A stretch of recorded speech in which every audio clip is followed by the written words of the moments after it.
Buenos días. Buenos días a todos, alumnos de instrumentación del quinto semestre. Vamos a continuar con el capítulo número 3. Estamos viendo lo relacionado con los generadores de vapor, conocidos como calderas para la aplicación industrial. Mencionamos pues la clasificación de estos equipos como calderas acuatubulares y calderas pirotubulares. Las acuatubulares se les llama también de tubos de agua y las piros tubulares tubos de fuego, debido a que en su diseño, como mencionábamos el día de ayer, consisten de tuberías de acero y estas tuberías de acero en su interior pueden servir para transportar agua, en un caso, en el primer caso de las acuatubulares, o pueden servir para transportar los gases calientes de la combustión. En la caldera, pues básicamente lo que se hace es quemar combustible para que el calor que se desprende de la combustión sea dirigido hacia el agua para poder convertirla en vapor y sacarle provecho en generación de electricidad. En un caso, en otros casos, el secado de papel, el secado del cartón, secado de fibras textiles, el brindar ambientes esterilizados en alimentos, medicinas, como elemento de calor en los aislantes acústicos, etcétera. Es un sinfín de aplicaciones. La acuatubular es una caldera a propósito específico, generar electricidad. Y la pirotubular en una gran cantidad de procesos industriales muy diversos. En lo que respecta a la generación de electricidad, pues mencionábamos que la caldera acuatubular genera vapor en grandes volúmenes a una presión muy alta, hasta 200 kilogramos por centímetro cuadrado, para empujar los rotores de las turbinas de vapor, para que éstas a su vez empujen el rotor de los generadores trifásicos para producir la energía eléctrica. El diseño pues son dos tanques, uno en la base y otro en la parte superior, interconectados por tuberías. En el centro de esas tuberías pues se realiza la quema de combustible para que el calor se vaya a las tuberías, se caliente el agua y se acumule en la parte superior, en el domo superior llamado cámara de vapor. En ese diseño de caldera acuatubular pues vemos el que la presión del agua incide en la parte interna, haciendo presión hacia el exterior, y en el exterior pues se encuentran los gases de la combustión. Mencionábamos también el otro diseño de caldera, la caldera llamada pirotubular, en la cual tenemos una estructura diferente, donde ahora es un tanque cilíndrico un poco más compacto que el diseño de la caldera acuatubular, en el cual ese cilindro consta de un cilindro interior un poco más pequeño, en el cual se hace la quema del combustible. Se utiliza un motor ventilador para inyectar aire y un sistema de conexión de combustible, que en este caso pues es gas, para hacer la mezcla, detonar la mezcla y producir el calor que se requiere. Entonces el calor viaja por el tubo,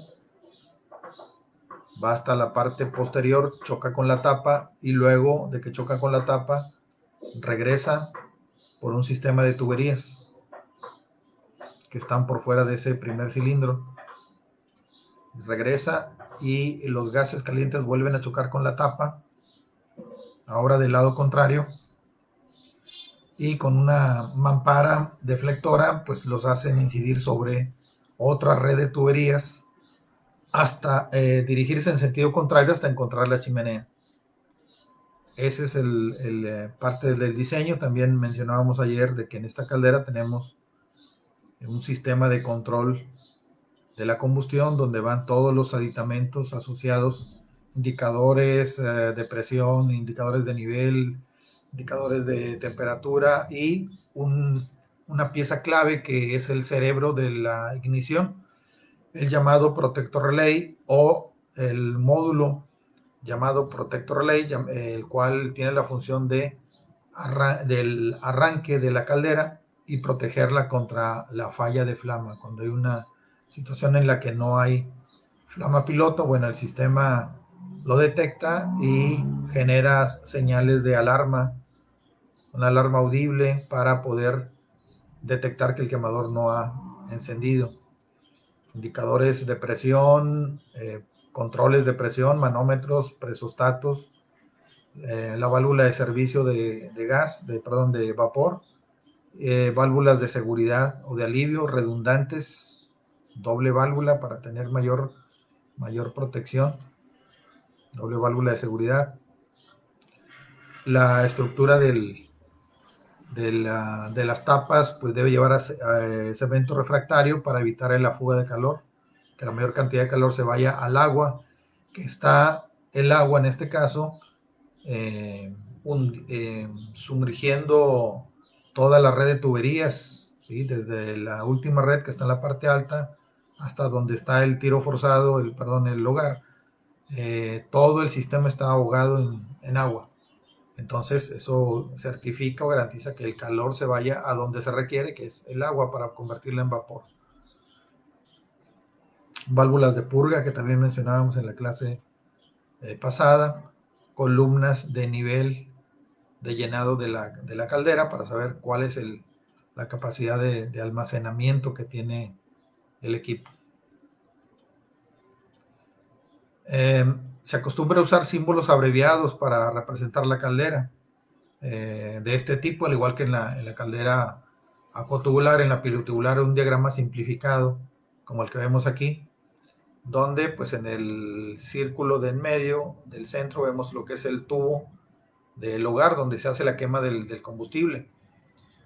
Luego vemos la red de tuberías hacia arriba, la red de tuberías que están dirigiendo los viajes de los gases calientes de la combustión de un lado a otro de la caldera, haciendo varios recorridos, los cuales, al igual que en la caldera de tipo cotubular, reciben el nombre de fluxes o tubos flux. Pero ahora estos tubos flux, en lugar de transportar agua, como en el caso anterior de la caldera acuatubular, ahora en la caldera pirotubular transportan los gases de la combustión. El envolvente pues es el chasis de la caldera, lo que veíamos acá en la figura anterior, como la doble capa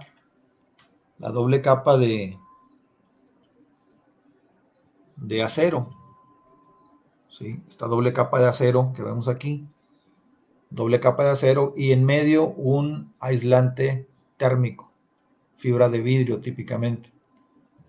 Entonces esa es la estructura de la caldera, y simplificado pues es el círculo exterior marcado como el envolvente. Y arriba de la zona donde se acumula el vapor, la cámara de vapor, al igual que en el caso anterior. Este es otro diagrama también simplificado donde se muestran esos componentes.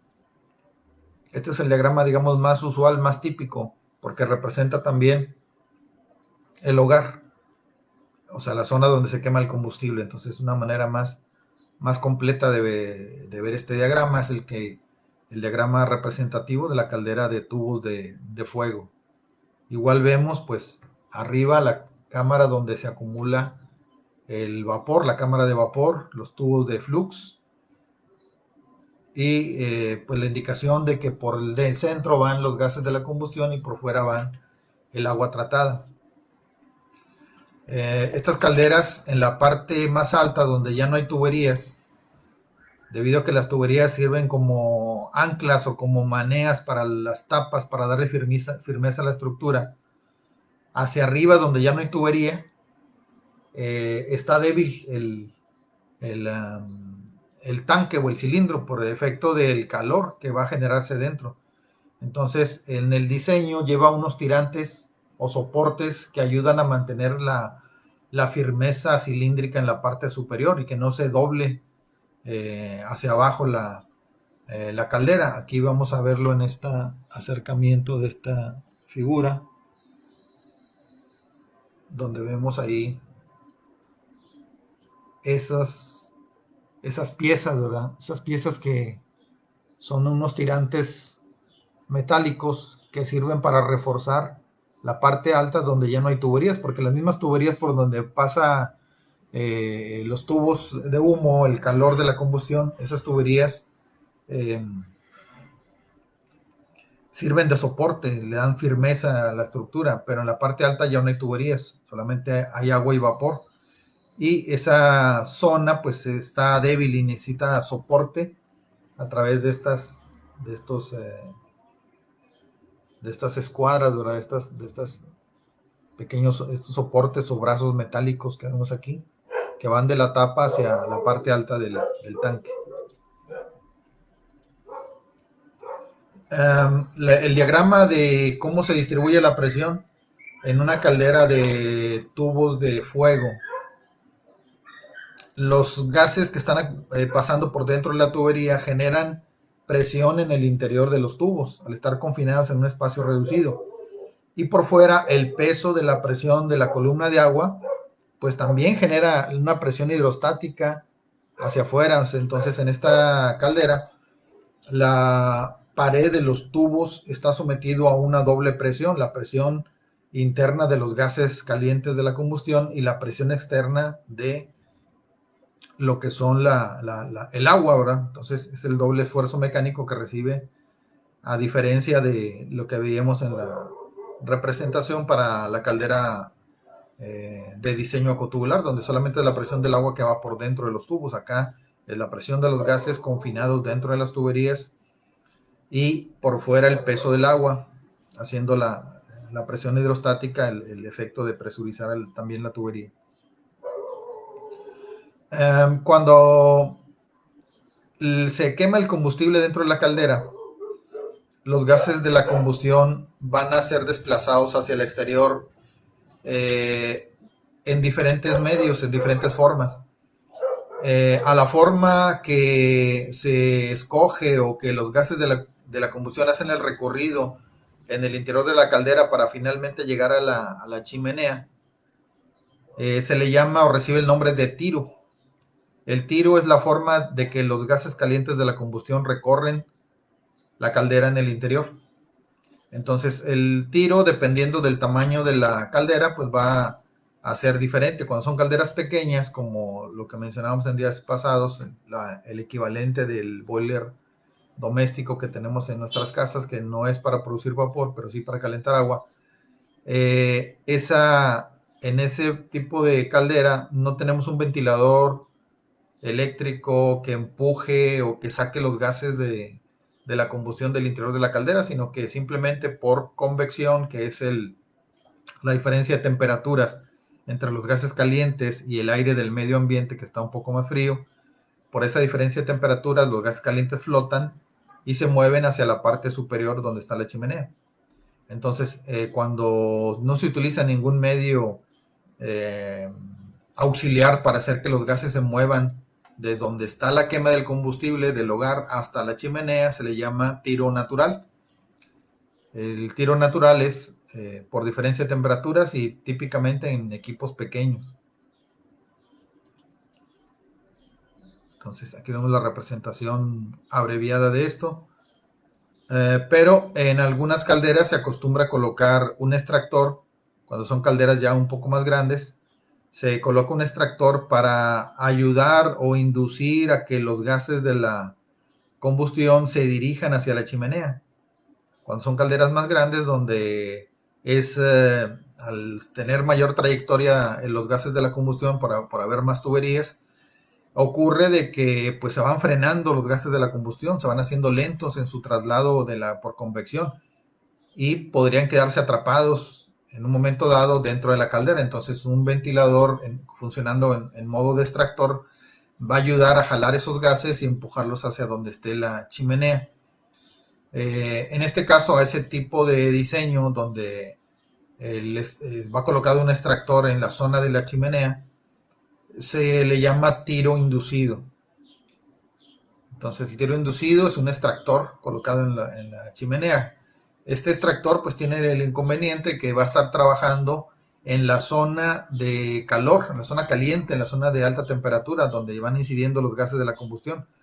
Esto provoca que los rodamientos lo que serían las aspas del ventilador, los rodamientos del ventilador y los rodamientos del motor estén cerca de una zona muy caliente, por lo tanto va a requerir de un mantenimiento más continuo, ya que la alta temperatura hace que los lubricantes utilizados, del tipo que sea, grasas o de cualquier otra composición de grasas, se vayan a degradar rápidamente, o sea, que pierdan sus propiedades. Entonces, ese es el cuidado, la precaución que se debe tener en un equipo que presente un diseño de extractor en la chimenea, al cual se le llama tiro inducido. Entonces, ese ventilador o ese motoventilador necesita más mantenimiento que un motor convencional por estar trabajando a una temperatura más alta de lo convencional. Y ya en calderas mucho más grandes y para cuidar un poco los motores que son de mayor capacidad, en lugar de colocar un motoventilador o una mototurbina en la parte de la chimenea, ahora lo que se hace es colocarlo la zona, en la zona de la entrada del aire hacia la mezcla, donde se va a mezclar con el combustible. Entonces, este sistema pues tiene ahora la ventaja de que está trabajando en la zona fría del equipo. ¿Por qué? Porque ahí no está en contacto cercano con los gases de la combustión. Por lo tanto, pues el tiempo de vida de sus rodamientos pues es un poco mayor. Aún así, pues hay que tener la precaución de checar vibraciones, checar lubricación, etcétera. Este sistema de colocar un ventilador en una turbina de aire en la parte externa, en la entrada del hogar, se le llama tiro forzado. Es la clasificación de este sistema. El tiro forzado es esa turbina o ese motoventilador que tenemos en la zona de entrada al hogar. Entonces ahí se inyecta el aire para que se mezcle con el combustible y luego se detone en la entrada del hogar. Este es el diseño de las llamadas eh, tiro forzado. Y es lo más usual en los equipos ya de corte o de tipo industrializado, donde tenemos un sistema, ¿verdad?, de motoventilador que va a inyectar la mezcla del aire a presión hacia adentro del quemador. ¿Y qué ventaja tiene esto? Bueno, de que ese motor ventilador pues va a empujar los gases residuales de la combustión tan pronto se vayan presentando. O sea, la misma entrada del aire para la combustión empuja a su vez a los gases calientes para que puedan hacer el viaje de recorrido de ida y vuelta dentro de la caldera. ¿Sí? Entonces, este motor le ayuda a la circulación de los gases calientes en el interior para que pueda lograr hacer ese recorrido de vaivén de un lado a otro de la caldera hasta que finalmente lleguen a la chimenea. ¿Sí? Entonces es la clasificación de lo que se conoce como el tiro. ¿Qué es el tiro en una caldera? Pues es la forma en que los gases residuales llevan su recorrido desde el hogar hasta la chimenea. Puede ser tiro natural por diferencia de temperaturas, puede ser tiro inducido colocando un extractor o puede ser tiro forzado colocando un motoventilador o turbina en el exterior del hogar para hacer ese empuje o facilitar el empuje del desplazamiento en los gases de la combustión. Ahora, ese recorrido que hacen los gases de la combustión dentro de la caldera tiene un nombre específico. Se le llama el paso. El concepto de paso en una caldera es, cada paso es cada recorrido que hacen los gases residuales de la combustión en el interior de la caldera, siendo siempre el primer paso el viaje que se hace en el hogar. El viaje que hace el hogar, los gases calientes de la combustión, ese siempre va a ser el paso número uno. Y luego la primera red de tuberías, en donde hay el choque con la tapa y luego que regresan, en la segunda red de tuberías, que aquí está representado por un solo tubo, esa red de tuberías forma el paso número 2. Entonces hay calderas pequeñas o compactas que solamente tienen el paso del hogar y luego un conjunto de red de tuberías para llegar a la chimenea. En ese caso sería una caldera de 2 pasos. Pero también podría ser que la caldera tenga 3 pasos, como la gráfica que veíamos en el ejemplo anterior. Es el hogar, una primera red de tuberías y luego choque con la tapa y los gases regresan por otra red de tuberías, formando el paso número 3. Pero también existen calderas que lleven algún otro diseño. Por ejemplo, esta es una caldera también de 3 pasos, pero que en la tapa posterior del enfrente, digamos, de donde está el hogar, donde hace el primer choque, antes de la tapa hay un depósito de agua, también hecho de acero. Y ese depósito de agua, hecho de acero, tiene la finalidad de que reciba el golpe inicial de calor del hogar para calentar rápidamente el agua que esté ahí. ¿Cuál es el beneficio de eso? Bueno, que la caldera pueda producir vapor en forma un poco más rápida, pero siguen siendo, en este caso, 3 pasos. El paso 1 del hogar choca ahora con lo que sería la tapa que tiene el contenedor de agua y luego regresa por la primera red de tuberías y luego va a regresar, choca con la tapa y luego regresa para el tercer paso en la red de tuberías. Y en calderas más grandes, inclusive, pues podemos ver un cuarto paso. El hogar, la primera red de tuberías, la segunda red de tuberías y la tercera red de tuberías para formar el paso número 4. Entonces, este es otro concepto para las calderas, el concepto de el paso. El paso son las veces que la caldera hace las veces que dentro de la caldera los gases de la combustión realizan su recorrido de un lado a otro del equipo. Aquí lo vemos también representado en este otro diagrama. Está el hogar, donde se hace la quema del combustible, salen los gases de la combustión, chocan con la primera tapa y luego regresan por un sistema de tuberías para formar el segundo paso. Luego los gases chocan con la segunda tapa y regresan otra vez por un sistema de tuberías para salir por la chimenea. Esa es otra representación, ¿verdad? De este sistema. Aquí está nuevamente el hogar. Paso 1, choca con la tapa. Paso 2, regresa por el sistema de tuberías hacia la chimenea. Una caldera para 2 pasos. Aquí otro ejemplo. El hogar, el paso número 1, choca con la tapa los gases, regresan para el paso 2, chocan con la tapa los gases y luego regresan por otro sistema de tuberías para formar el paso 3 y salir finalmente por la chimenea.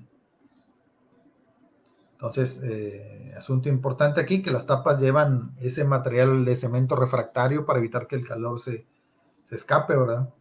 Otro asunto importante, todo el sistema de tuberías está ahogado en agua. Todo está sumergido en agua. ¿Para qué? Para que el agua absorba el calor inmediatamente de los gases de la combustión que se están quemando y lograr que el equipo sea eficiente. Hasta el último momento, ¿verdad? Los gases de la combustión siguen cediendo la mayor cantidad de calor posible al agua. Entonces la finalidad en este caso de estos equipos es convertir el agua en vapor. De ahí el término, ¿verdad? Generadores de vapor o calderas. Pero sin olvidar que hay calderas que pueden ser de gran tamaño, ¿verdad? De un tamaño igual o equivalente al de una caldera de vapor, pero que solamente el propósito sea calentar agua, ¿verdad? Como lo que veríamos en un hospital. La eficiencia en una caldera. Las calderas tienen diseños de ensamble específicos en los cuales se busca, como decíamos hace un instante, que la mayor cantidad del calor que se genera de la quema del combustible se ha recibido por el agua. Pero resulta que en la quema del combustible hay ciertos factores en los cuales por el funcionamiento natural del equipo ocurren ciertas fugas de calor. Y esas fugas prácticamente son, digamos, técnicamente o físicamente imposibles de bloquear. ¿Por qué? Porque cuando se quema el combustible siempre va a haber una cierta pérdida de energía. Y por ahí vamos a ver que el aprovechamiento del combustible, la eficiencia, digamos, en el manejo del combustible, anda en el 80% de aprovechamiento. Es decir, que hay un 20% de pérdida de combustible o del calor que se desprende de la combustión, se pierde. ¿Cómo se pierde? ¿Cómo se desaprovecha ese combustible? Bueno, pues es un funcionamiento natural del equipo. Una pérdida natural es de que los gases residuales de la combustión se tienen que ir a través de la chimenea.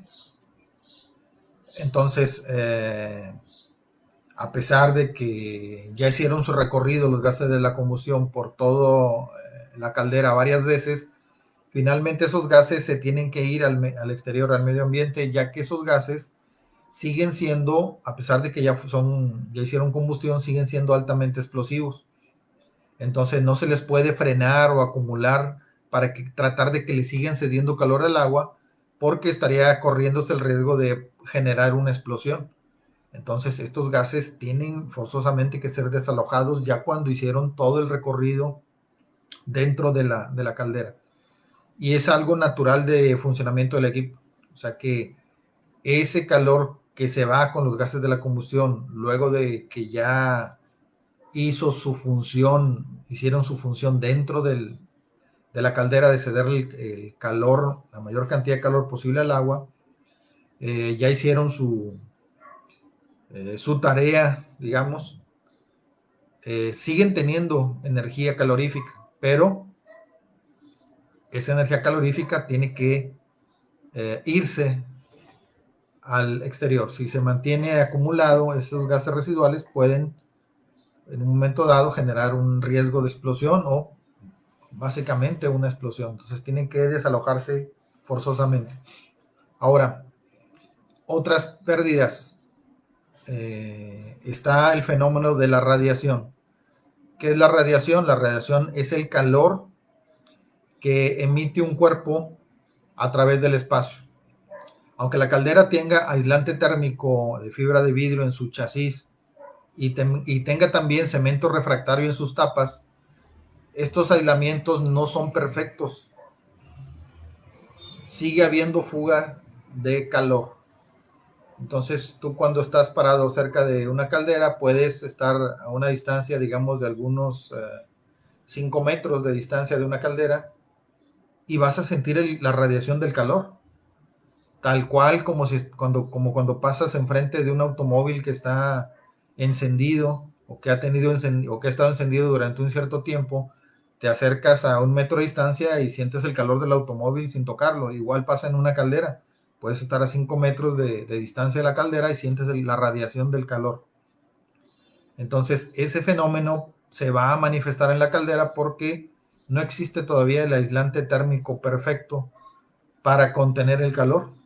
Entonces, el cemento refractario ayuda a mantener la hermeticidad del calor hacia el interior de la caldera, pero no es un aislante perfecto, se va a ir calentando y va a empezar a radiar calor también.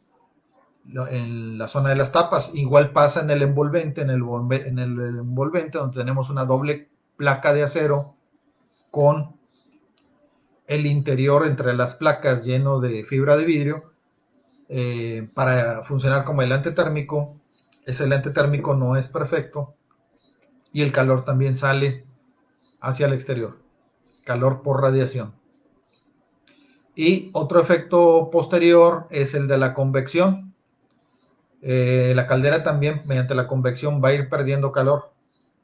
¿Qué dijimos que era el calor? Si recordamos de semestres anteriores, calor por convección se refiere a la forma en que se transmite el calor en los fluidos, donde las moléculas del fluido que se van calentando se vuelven más livianas y empiezan a flotar sobre las moléculas frías, como lo que hablábamos ahorita del tiro natural.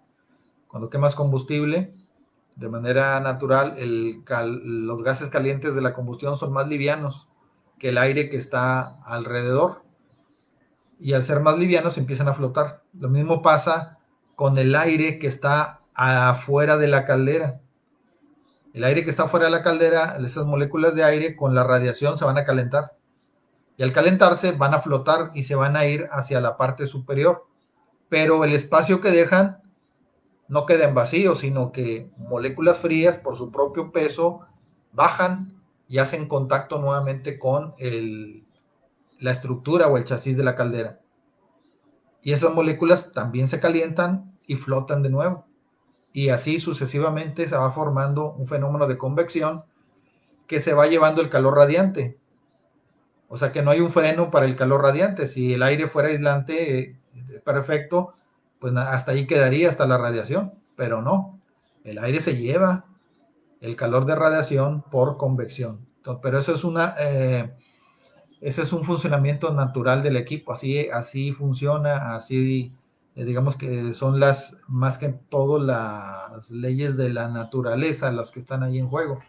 Esos fenómenos físicos naturales. Entonces eso no se puede frenar. Y el aprovechamiento de la energía, decíamos ahorita, queda en el 80% de la caldera. El 80% de eficiencia en una caldera, digamos, nueva. ¿Por qué? Porque a medida que la caldera está en funcionamiento, va a ir perdiendo ese 20% de eficiencia. Por factores como los que mencionábamos en las clases pasadas, factores como la incrustación o el sarro que forma el agua cuando la calientas. ¿Sí? Hay que recordar eso que mencionábamos, de que cuando calentamos agua, debido a que tiene sales minerales, esas sales minerales van formando una especie de costra de color blanco que está formado por las sales minerales de calcio y magnesio que van formando enlaces.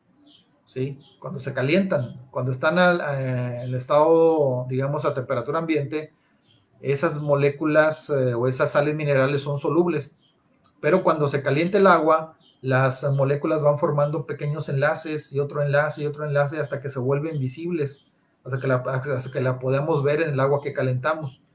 Esto se ve como el polvito blanco cuando calientas agua para hacer un café, por ejemplo, en el mismo depósito muy seguido, pues ves que se hace una capita de color blanco. Esa es la manifestación de las sales minerales que van formando los enlaces cuando el agua se calienta. Entonces, esas sales minerales, si el agua que se está usando en la caldera no se le ha dado el tratamiento adecuado o se le dio el tratamiento, pero el equipo que está absorbiendo las sales minerales en alguna forma ya se saturó, pues va a empezar a pasar agua conocida como agua dura o agua con sales minerales adentro de la caldera, y cuando se caliente ese polvito se va a pegar en las paredes de los tubos, y al pegarse pues va a funcionar como un aislante térmico y va a evitar parcialmente que el calor de la combustión se vaya hacia el agua, y entonces la caldera va a ir perdiendo eficiencia. Por eso ahí la importancia del tratamiento del agua para estos equipos, darle un tratamiento térmico, perdón, un tratamiento de eliminación de dureza para evitar ese factor. O sea, la eficiencia de la caldera se va a ver afectada en ese tipo de factores. Y además, pues otros factores adicionales, pues es de que cuando se quema combustible se forma carbón, se hace carbonización, y esa carbonización se va a ir pegando en los tubos también, formando a su vez una película térmica, pero ahora por dentro del tubo, que va a eh, quitarle eficiencia a la caldera. ¿Sí? Decíamos que en la gráfica del comportamiento de los gases en la caldera, por dentro están los gases, pero si ahí hay combustión, puede en un momento dado, si tienes una mala combustión, que las paredes internas se llenen de carbón. Si le estás metiendo más carbón que aire, más combustible que aire, se hace carbón, como en los automóviles, ves un humo negro. Acá también puede ocurrir, pero ese humo genera carbón, lo que conocemos como hollín, y el hollín se va a pegar por dentro. Y eso eventualmente va a ir pasando poco a poco. Aunque tengas una calibración buena, va a haber carbonización. Peor aún si es una mala combustión. Se va a llenar más de carbón la pared interna. Y va a funcionar también como aislante térmico, al igual que en el exterior. Si el agua no se le quitó dureza, se va a ir pegando el sarro en el exterior, y también le va a quitar la facilidad de la transmisión del calor de los gases de la combustión que están adentro hacia afuera donde está el agua. Se va a dificultar, y la caldera pues va a perder de ese 80 que mencionábamos, va a perder su eficiencia, y la eficiencia pues se va a ir al 75, al 70, al 60, etcétera.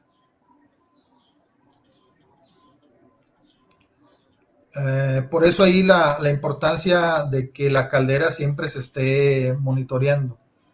La caldera siempre se debe estar monitoreando para lograr identificar todos los factores asociados a su funcionamiento. Y por eso pues también es uno de los trabajos mejor pagados la gente que está dándole mantenimiento a estos equipos. Entonces, los instrumentistas que trabajan con las calderas o que tienen a su cargo las calderas van a estar mejor cotizados que en algunas otras áreas de mantenimiento. ¿Por qué? Bueno, porque es un equipo muy importante dependiendo del proceso de producción que se tenga en la industria, en la planta donde estén trabajando. Va a ser un equipo muy, muy importante que necesita tener un funcionamiento óptimo eh, por economía y por seguridad. A pesar de que pues, un equipo de estos, como veíamos en una clase anterior, tiene todas las medidas o todos los accesorios necesarios para trabajar de manera segura. Aquí también lo podemos corroborar en esta otra imagen, donde nos marcan algunos de los componentes más importantes en la caldera. Ahí tenemos, por ejemplo, la indicación de dónde está la zona de succión de aire de lo que es para el caracol. Perdón, aquí está el chasis del motor y pues digamos la zona donde entra el aire para la turbina que está aquí enfrente. Aquí está este caracol, que parece caracol, pues es lo que veíamos ahorita como el tiro forzado. Entonces por aquí entra el aire, y luego por acá está el sistema de dosificación de combustible. Y luego aquí tenemos un motor Modutrol, como el que mencionábamos en días pasados, donde ese motor Modutrol va a estar accionando las aspas de la compuerta por donde pasa el aire para hacer la carburación correcta de la mezcla del aire y el combustible que va por esta tubería que está aquí. Entonces ahí tenemos una combinación de aire con combustible y un motor que regula la combustión, ¿verdad? Regula la mezcla para entrar a la caldera. Acá tenemos también pues la alarma audible que decíamos hace un instante. Esa alarma pues es para lograr una indicación cuando el quemador se apagó o cuando no encendió la caldera en el arranque. Acá está también el módulo o el cerebro del control de la caldera, el llamado Protector Relay o relevador de arranque y protección contra falla de flama. Es un módulo de control de arranque y protección contra falla de flama. Luego también vemos acá lo que mencionábamos de la zona donde está el flotador que controla a través de interruptores que están en esta caja arriba. Ahí está el juego de dos interruptores accionados por un flotador que está aquí en la columna, en lo que es la mirilla. Ese flotador, cuando hace su accionamiento, subir y bajar, en un momento dado detecta un cierto nivel y acciona un micro, que es el que detecta en esa posición la mínima cantidad de agua requerida para que la caldera pueda trabajar, lo que conocemos como el nivel crítico. Y luego sigue subiendo el agua de llenado en la caldera hasta que llega a su nivel máximo, donde un segundo switch apaga a la bomba de llenado de agua. Luego, si cuando la apagas y la caldera empieza a producir vapor y el nivel empieza a caer, el nivel cae, pero hasta un punto mínimo, no hasta el nivel crítico, sino un nivel que está antes accionado por ese switch que es de control on-off, o sea que tiene un nivel máximo y mínimo. Y ese switch en ese momento vuelve a mandar señal para que la bomba entre en operación nuevamente. Entonces la bomba tiene un punto de trabajo máximo y mínimo, y más abajo está el switch o está la detección para el switch de nivel crítico, que es la cantidad mínima de agua que requiere la caldera para trabajar. Cuando el nivel de agua cae por debajo de ese punto, del nivel crítico, el quemador se apaga. Ese switch va conectado al cerebro de arranque de la caldera, que es el protector relay. Vemos también ahí más accesorios de control, que son manómetro de indicador de la presión de vapor, porque el operador de la caldera debe saber a qué presión está apagando el quemador, a qué presión enciende, a qué presión apaga el quemador. También tenemos los interruptores de presión. Tenemos el interruptor, digamos, normal de presión máxima y mínima, el on-off, que controla el quemador, pero también tenemos un switch de presión de sobrecarga, o sea, sobrepresión. Cuando el switch principal no corta, bueno, va a cortar el secundario, uno que está como redundante, y otro switch de presión auxiliar para poder entrar en servicio cuando falle alguno de los otros.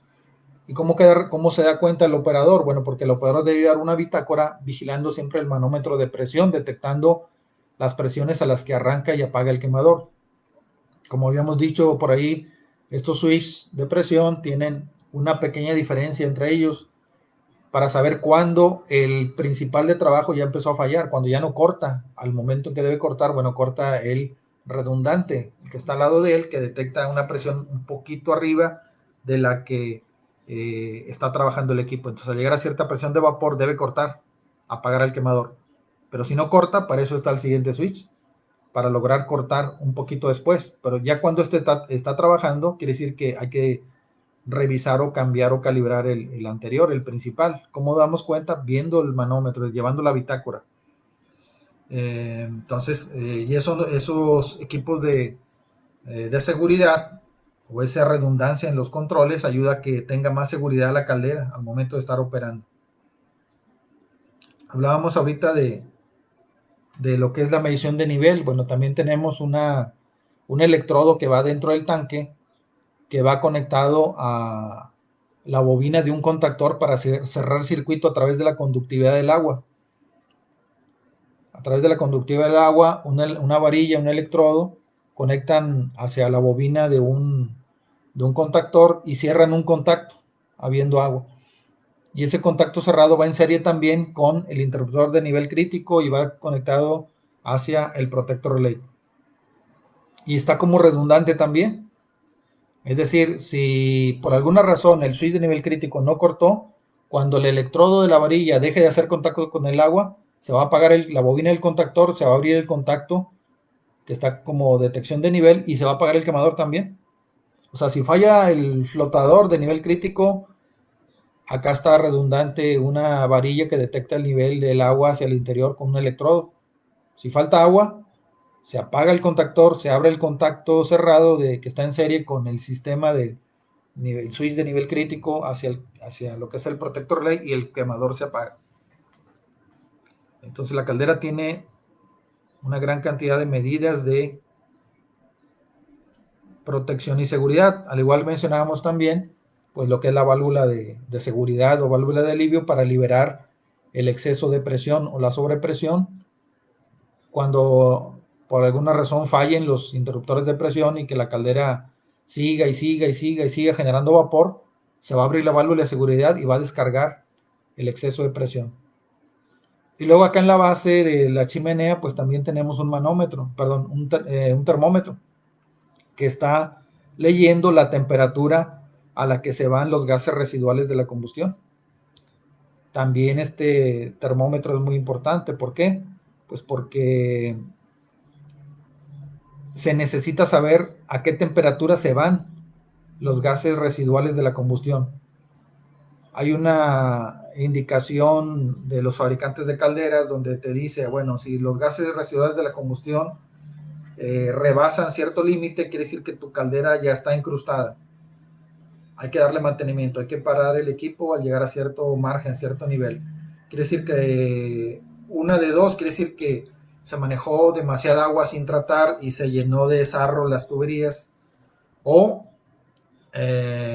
al paso del tiempo el carbón que hay dentro de los tubos de acero por donde van los gases de la combustión, ese calor ya generó demasiado carbón y hay que raspar el carbón con varillas de acero para quitar el carbón del interior. Entonces ya necesita mantenimiento porque la eficiencia ya está muy baja.